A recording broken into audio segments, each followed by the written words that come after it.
సంగిరాల సౌమ్య గారు. ఈ గౌరవ సభలో ప్రవేశపెట్టిన బడ్జెట్ పత్రాలను పరిశీలిస్తే ఇది కేవలం అంకెల సంకలనం కాదు, 5 కోట్ల ఆంధ్రుల ఆత్మగౌరవ పునర్నిర్మాణానికి మన ప్రభుత్వం ప్రతిపాదించిన ఒక చారిత్రాత్మక సంకల్ప పత్రం. అధ్యక్ష, శ్రీ నారా చంద్రబాబు నాయుడు గారికి, మన ఉప ముఖ్యమంత్రి శ్రీ పవన్ కళ్యాణ్ గారికి 3,32,205 కోట్ల బడ్జెట్ అందించిన మన ఆర్థిక మంత్రి శ్రీ పయ్యావుల కేశవ్ గారికి నా హృదయపూర్వక ధన్యవాదాలు తెలియజేసుకుంటున్నా. అధ్యక్ష, మన విద్యాశాఖ మరియు ఐటీ శాఖ మార్చులైన శ్రీ నారా లోకేష్ గారి గురించి ప్రత్యేకంగా చెప్పాలి. అధ్యక్ష, రాజకీయాల్లో హ్యూమన్ టచ్ అంటే ఏంటో ఆయన నిరూపిస్తున్నారు. ఆయన చూపిన ఈ చొరవ మా అందరిలో కూడా కొత్త ఉత్సాహాన్ని, బాధ్యతను నింపింది. అధ్యక్ష, ఈ బడ్జెట్ లో సంఖ్యతో పాటు సంకల్పం కూడా ఘనంగా ఉండటం మనం గమనించవచ్చు. అధ్యక్ష, కొన్ని ముఖ్యాంశాలు పరిశీలిస్తే మహిళల కోసం దాదాపు 91,000 కోట్లతో రూపొందించిన ఈ బడ్జెట్ ఒక మహా విప్లవం. అధ్యక్ష, స్త్రీ శక్తి, తల్లికి వందనం, దీపం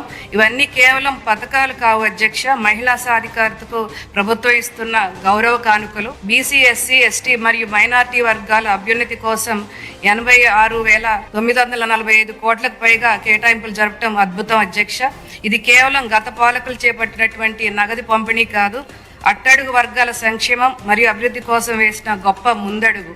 భారీ కేటాయింపులతో వారి జీవన ప్రమాణాలు పెంచాలన్న ప్రభుత్వ తపన ఇక్కడ స్పష్టంగా కనిపిస్తుంది. అధ్యక్ష, వ్యవసాయ రంగానికి ఏకంగా 53,752.12 కోట్లు కేటాయించడం రైతు సంక్షేమం పట్ల మన ప్రభుత్వం నిబద్ధతకు నిదర్శనం. అధ్యక్ష, సాగునీటి ప్రాజెక్టుల పునర్నిర్మాణం కోసం 18,224 కోట్లు వెచ్చించి ఎండిన భూములకు జలసిరిని పంచుతున్నాం. అమరావతి మన ఆత్మగౌరవం, పోలవరం మన జీవనాడి. గత పాలకుల నిర్లక్ష్యంతో ఆగిపోయిన మన రాజధాని పునర్నిర్మాణం కోసం ఈ బడ్జెట్ లో 6,000 కోట్లు కేటాయించడం శుభ పరిణామం. అధ్యక్ష, పోలవరం ప్రాజెక్టు పనుల్ని వేగవంతం చేయడానికి ప్రత్యేకంగా 6,105 కోట్లు కేటాయించడం మన ముఖ్యమంత్రి గారి పట్టుదలకు, దృఢ సంకల్పానికి నిదర్శనం. అధ్యక్ష, ఈ బడ్జెట్ లో ఉన్న ప్రతి రూపాయి ఒక ఆశ. అధ్యక్ష, ఖర్చు చేస్తున్న ప్రతి పైసా ఒక భరోసా. అధ్యక్ష,